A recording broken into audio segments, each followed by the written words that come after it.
participating in, and I have to admit that all of them have shaped the way I think, the way I work, the way I communicate quite often. And I have to admit that this particular Move Congress has made a huge impression on me, and this is a very personal story that I want to share with you. The biggest takeaway for me here is that I've learned that one that really wants to understand inclusion must actually experience exclusion. And this is the injury that I had 2 days ago that happened in this particular room that put me on a wheelchair. It's only been 2 days since I've been riding this and very often enjoying it because you are so nice and supportive. But I did experience quite a few situations where I really couldn't do things on my own.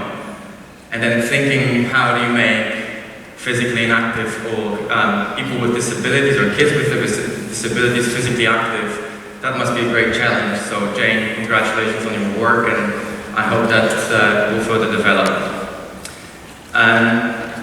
So I'm from Poland. I represent V4SPORT Foundation. Our aim and the reason why we exist and what we do is that we want to think of us as the ones that actually influence people's behaviors. So we design, plan, implement, test, evaluate, re-deteriorate projects with the aim of people being more physically active. And for the past couple of years we had a specific focus on kids, maybe also because many of us have kids of their own, including myself and nearly 6-year-old Henry, which is great, so I can test some of the ideas on him right away when I go home. And this is great. I should have gotten a clicker, and I'm going to get it now. Thank you very much, thanks. The way we work, we have quite a few different areas. One of the areas is the research. Fortunately, we don't have to do it alone. We work with the University of Warsaw that helps us to develop research and evaluate quite a lot of our projects. We are very focused on cross-sectoral collaboration, something that derives from the Sustainable Development Goals. So it's not only about talking that we all need to get together to solve the inactivity crisis, but it's really putting this into practice. So we're working on the frontiers with the private, public, and NGO sector. This is in kind of DNA of our organization. We also have other implementations or other projects that I will not go into today. One that I would like to particularly focus is the Active Schools Multi-Sport project that we've been organizing and implementing in Poland for the couple of years. So this is the story that I want to share with you today. And before I get into this, when I look at the stats, and they're not probably that different from your own countries, these are the stats from Poland, I'm always surprised and amazed how much the reality of the kids has changed in such a short time. When I was a kid, and that's been already over 35 years ago, there was no WHO recommendations of minimum of 60 minutes of physical activity a day, simply because we were active for 5 or 6 hours until we really collapsed. Very often we didn't have enough strength to have the dinner at home because we were so tired of being active outdoors. But how that changed over time, and I want to use just one example that I chose for this presentation. And this is probably one of the fitness tests that you all are aware of. It's a bent arm test. You're familiar with this, I'm sure. So imagine Tom, and Tom was 8 years old in 1979. How long do you think he could support himself gripping onto the bar? For how many seconds was he able to stay with his eye line above the bar? Any guesses? 1 minute. That was 1944 seconds. And now imagine Tom has a son, and his son Peter, who was 8 years old in 1999. how long can he stay pulled up above the bar? Sorry? 15? It's already 13 seconds. Let's see 2009. 8.5. 2018, this is already the data we have produced, 7.8. So this is the reality check for us, for our organization, and I think for Poland. And now I will try to speak to your imagination. So think of 2028. What's that going to be? 5. So what we're thinking, if this trend continues, the kids in 2028 will not be able to pick up their bikes to carry them up the stairs because they'll simply be too weak to do this. So the kids have been getting weaker, slower, unable to do very often very simple physical activity. So this got us thinking, how could we use this in order to introduce a bigger vision, a bigger program, a bigger project? So we thought that the vision for the Active Schools project should be that we get more kids physically active, and this is why we're all here. But then we asked ourselves, but how can we measure the results? How can we see that our actions and the project has made the impact and has brought the change? So we really risked, we took the risk, and when we spoke to our corporate partner, Benefit Systems in Poland, we said, our goal is to improve physical fitness levels of the kids who will participate in our project. So nearly 10,000 kids have participated in the pilot phase in 2018. This is the region where we have our office in the city of Wrocław, in the bigger region of Lower Silesia. This project today is implemented in the region Mazowiecki Voivodeship, where is the capital city of Poland, Warsaw. So we decided to implement this project, and I just want to take you through step by step how we did it, whether we were successful or not. So first of all, when we thought about engaging schools, we already knew that many schools in Poland have many different projects and programs that PE teachers, but also other teachers, are really engaged in many other initiatives. So we thought that we have to make it really unique, really prestigious. We want to make it's not going to be a project for every school, because we knew it's going to bring quite a bit of burden for the PE teachers, for the principals, and for the school as an environment. So we thought that we need to have a competition, and we want to work with the best schools in our pilot phase. So as far as I remember, on the 19th of December 2017, we have launched the competition, and we only had about 3 weeks to get the applications from schools.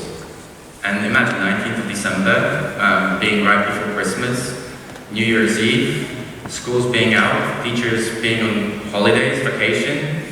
We thought that this is not going to get us any good. We ended up having nearly 100 applications from the city. They were not easy to fill in. It took some time and some thinking to get all the information that we actually required. And then we evaluated all of the application forms, and we chose 45 schools. And we have visited each one of them. But it's not like we went to have a coffee or a tea with the principal. We've asked the schools to organize workshops so we can meet with the parents, so we can meet with the teachers, we can meet with the PE teachers, with the principal, and we've also encouraged the schools to invite local government representatives. Because if we want to talk about change, we have to include everybody right from the beginning. And this was very interesting. Some of the meetings, some of the workshops brought maybe 3, 4, 5 people, but there were workshops where we had over 80 participants, including the kids very often, who showed up to talk about physical activity and why they can be active, what stops them from being active at school. So out of those 45 schools, we chose 30 that we decided to work with throughout the next year, and as it turned out, we work with them up until now. And how, I'll just show you in a minute. So then we said, okay, we got the schools, and we know that we have to visit them. Oh my God, I only have 1.5 minutes left. I think this is broken. So I'll speed up and talk a little bit faster. So we said, okay, we're going to bring the fitness tests to the schools to have something to start off, the data that we can start off and see if we have improved that after time, because we're going to go back for the second round of tests. So we brought all the equipment to schools for the first round, but before we went in, we thought, okay, we're going to bring the fit test to school, how the kids will react that are going to be tested. We thought that, you know, this is not going to be any good. So we thought we have to develop a story, the story that will draw kids' attention, that they will be engaged. So we ended up having a story of a bad evil. Bad evil rules the galaxy of physical inactivity. And the bad evil, in short, has sent his helper monsters to Poland to steal the good kids' energy. And the kids have to fight with the monsters, and they have to win with the monsters, but in order to do so, they have to be more active, they have to run more, skip more, and be more physically active throughout the whole day and every day. So that was the first part, so we thought we need to have a story. But then it's very often, you've probably seen the tests, the different motor tests. We knew that we have to make them fun. So this is each of the 9 stations that measures, you know, we've been using a Eurofit test that measures the flexibility, the strength, the endurance, and the speed. Each one of them there was a story behind, and you can see that each one of them was a different monster. This is actually a flamingo test. And this is a picture from a town of Olesznica, just outside of Wrocław, with the principal in the middle of it. So you can see how fun it looked for the kids. All the kids, when they started to have the test, they got their NFC readers, so every time they could, when they approached the next station, they could identify themselves, because we were gathering data on the personal level as well. But I think what this picture also exemplifies and that talks about, which was very important for us. You know, we get kids with very different physical fitness levels. You know, there's always somebody who's the fastest, somebody who's the strongest. What we wanted, what our goal was, that every kid that leaves the test, it will leave with a smile on their face, meaning they had a great experience. So what we wanted to exclude is that like a personal competition in the gym, so the kids do not compete against each other. So what we have done, we told the schools, listen, you are a team as a school, and you're not competing against each other, you're competing with another school. So when we come back with another test in 6 months, you have to improve as a group, together, support yourself. And that really worked. The information that I got from people who were on the ground, they said it was really rare to see the kids really checking each one results to see, to say who's better, who's worse, because that kind of teamwork worked. And this is one of the things that we've learned quite fast, is that the NFC bands and readers were fun on their own. So being able to come in and just log into the station, that was loads of fun. And some of the stations were digitalized more, some of them were digitalized less. But anyway, all of the data, all of the results were put in the database that we have in order to digest it and have the results at the end. So this is, you can see the tablet carried by one of our animators, inactivity buster, we call them. And this technology and the fun stuff and the whole story about the bad evil and the galaxy of physical inactivity was very important at the very beginning.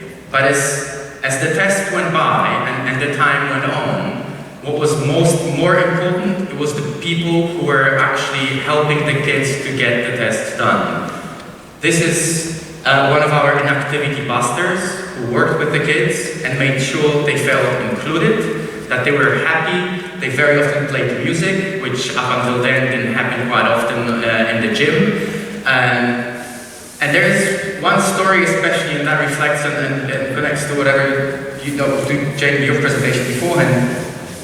One time I was in the car and I had a phone call from Marlena, who's sitting here, saying, Kuba, thank you for this project. It's great.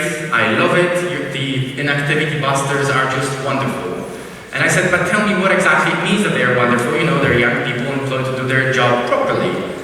And you said back then, you said, you know, we have kids with very, very different physical levels. Some of them have some disabilities. And your inactivity busters have made sure that everybody felt included, even though they were not able to perform some of the tests. They will be still supported to do it, so they can actually feel as a part of the team. And this is when I really truly realized how important that work is. So when we were leaving schools, the technology didn't matter that much. When we were leaving school, this is a picture of Peter, sitting somewhere up here, with the kids not letting us go, not letting the inactivity busters leave the school because they were so happy with the experience. So, you know, getting high fives in the corridors and having lunch together, that was part of the work. So what happened next after the first round of the test? Because we went in and we went out. Then we had this period of about 5, 6 months, depending on the school. We called it a team training. So we've asked each school to think, what can they do in order to improve physical activity, to have it more throughout the day? We didn't say, like, what do you have to do? We just said, try to think of different ideas. And let's just go through some of them, because we have tons of experience. Active breaks, for example. We've heard from the teachers, but we would love to do some more stuff, but we are so, you know, involved with other projects, and also we are just only once at school. So some of them have involved older kids to be animators, to work with their younger peers. Something that was really, really big in many of the schools was engaging parents.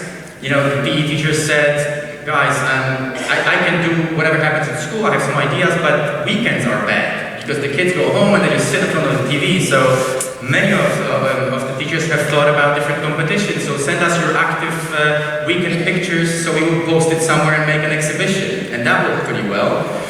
Some of the schools went even further, classes on the fit balls. Luckily, not many of them were punctured with pens and pencils.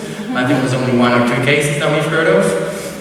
And this is a very inspiring experience. This is actually as a result of one of the workshops I was leading back in mid of 2018. We had a teacher who was a history teacher in the school from Jelenia Góra, a town in the south of Poland. And he said, I've been walking to school for the last 15 or 20 years, I don't remember exactly.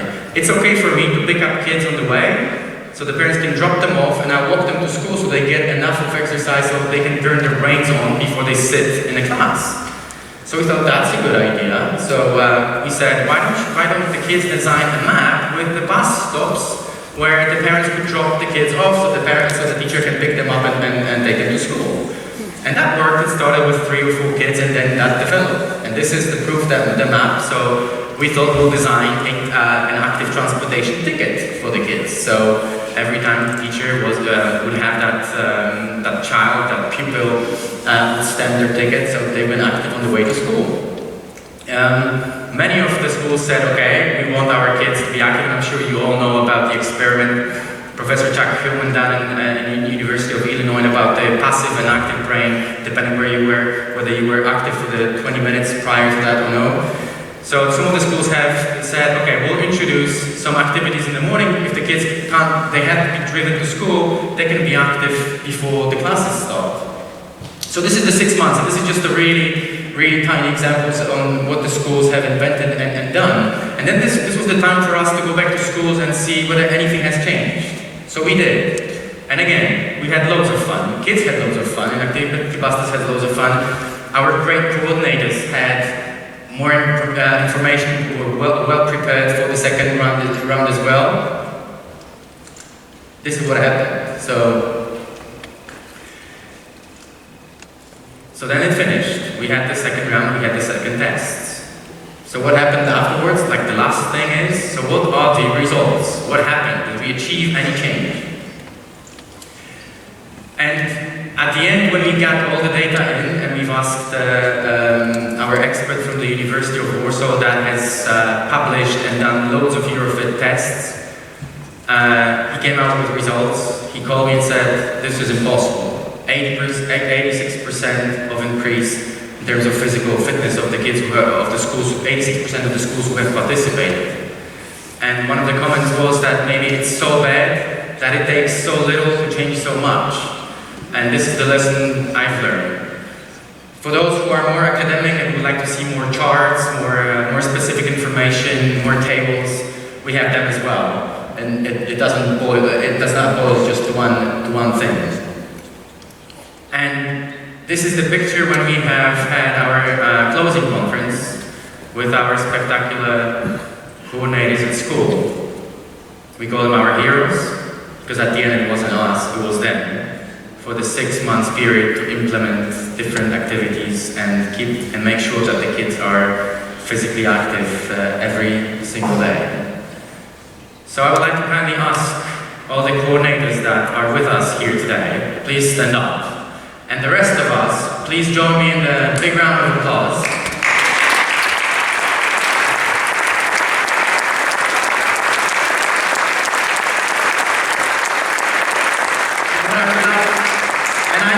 I would like to ask our team, V4SPORT team, to stand up as well, because this was our common work as well. So I'll kind of ask you to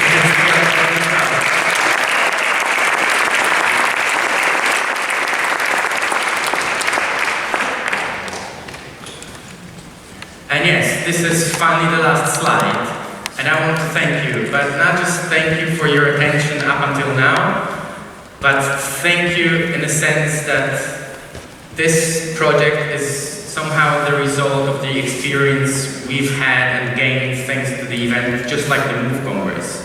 So thanks to you all for all the inspiration, all the best practice, ideas, innovative creations, for sharing this with us throughout the MOVE Congress. I really hope that what I've shared with you today will inspire you maybe to implement some similar projects. Thank you very much for your attention.